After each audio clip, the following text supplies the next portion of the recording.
Al pulsar el botón, el LED enciende. Y al soltar se apaga.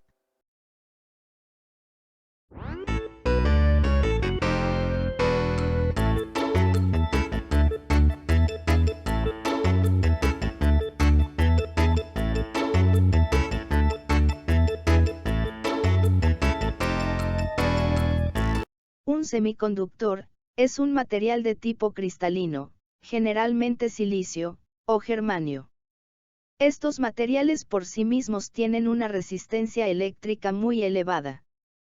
Para lograr que un material de este tipo reduzca su resistencia eléctrica, se le agregan impurezas, aluminio para crear un exceso de electrones, o fósforo, para crear una falta de los mismos, dentro del semiconductor. Cuando a un material cristalino, se le agregan impurezas para provocar la falta de electrones, se obtiene un semiconductor de tipo P. Cuando se agregan impurezas para provocar un exceso de electrones en el material, se dice que se ha formado un semiconductor tipo N. Cuando se unen dos semiconductores, uno de tipo N, y el otro de tipo P, se forma un diodo. Si en los extremos del diodo se aplica un voltaje de corriente directa, a manera de que el polo positivo de la fuente corresponda a la sección P del semiconductor, y el polo negativo de la fuente corresponda a la sección N del mismo, se obtiene un diodo polarizado de manera directa. Cuando el diodo se encuentra polarizado directamente, presenta una resistencia para valores muy pequeños de voltaje llamada barrera de potencial. Para diodos de silicio, es de 0.7 volts, para diodos de germanio, de 0.3 volts. Cualquier voltaje aplicado al diodo por debajo de este valor, le permitirá conservar su estado de resistencia, así se evita que conduzca la corriente eléctrica. Pero si el voltaje de polarización aplicado supera al valor de la barrera de potencial, entonces el diodo comienza a conducir.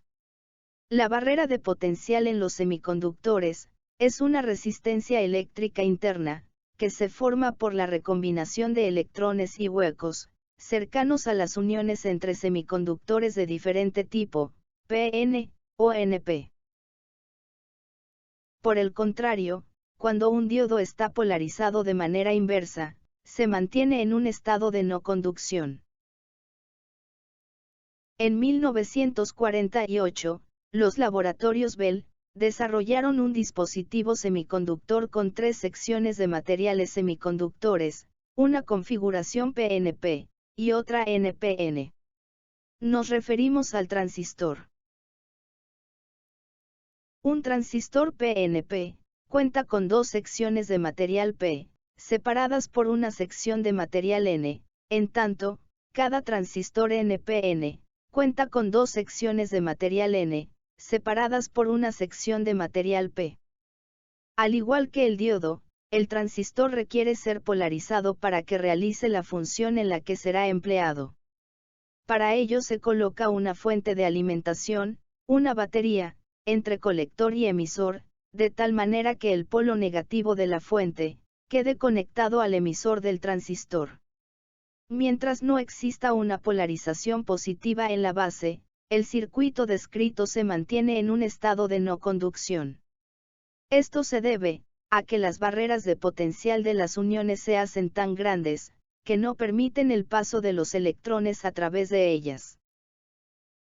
Si se aplica un voltaje positivo entre la base y el emisor, se fomenta la producción de huecos que pueden servir de transporte a los electrones que se encuentran en el emisor.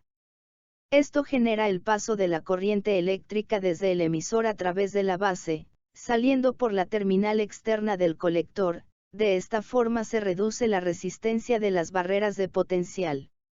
Mientras se mantenga el voltaje aplicado en la base, el flujo de corriente a través del transistor se mantendrá.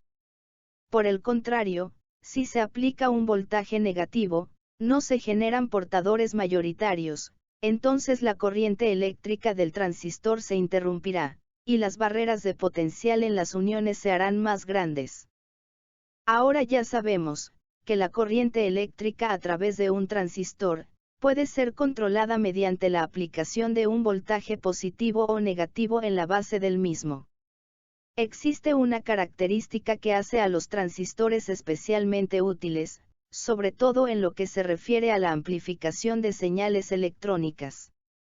El flujo de corriente eléctrica que circula entre el emisor y el colector, puede ser de valores que oscilan entre el rango de los miliamperes, hasta los amperes, una corriente muy grande. Pero, para controlar el flujo de corriente entre el emisor y el colector, se requiere de corrientes del orden de los microamperes. En otras palabras, una corriente grande de emisor a colector, puede ser controlada mediante una corriente pequeña aplicada en la base. Vamos a verlo en la práctica en este circuito con un transistor PNP. Para conectar un transistor NPN, lo que cambia es la polaridad de la batería, y el diodo LED. Como vemos, el transistor está polarizado con el negativo de la batería en emisor, sin embargo, el flujo de electrones no circula al colector, hasta que se polariza la base con una corriente muy pequeña. Con esta resistencia de 68.000 ohms, la corriente que fluye a la base, alcanza apenas los 128 microamperes. Con esta polarización en la base, la circulación de corriente pasa al colector, con lo que el LED enciende. Debido a la resistencia de 470 ohms, la corriente que circula por el LED, alcanza un nivel de 16 miliamperes. Recordemos que este diodo LED soporta una corriente de aproximadamente 20 miliamperes, es por eso el uso de esta resistencia de 470 ohms. Vamos a probarlo en la práctica. Al pulsar el botón, el LED enciende. Y al soltar se apaga. Hemos visto cómo una corriente del orden de los microamperes aplicada en la base de un transistor, puede hacer que éste conduzca corrientes mayores, de emisor a colector, como son los miliamperes, o corrientes mayores como los amperes. En el siguiente video, vamos a ver una memoria de 1 bit, que vamos a utilizar para encender y apagar un LED, para posteriormente aumentar la corriente que maneja esta memoria mediante un transistor, que nos va a servir para encender y apagar lámparas incandescentes, o lámparas de LED. Eso es todo en este video. Hasta pronto y que les vaya bien.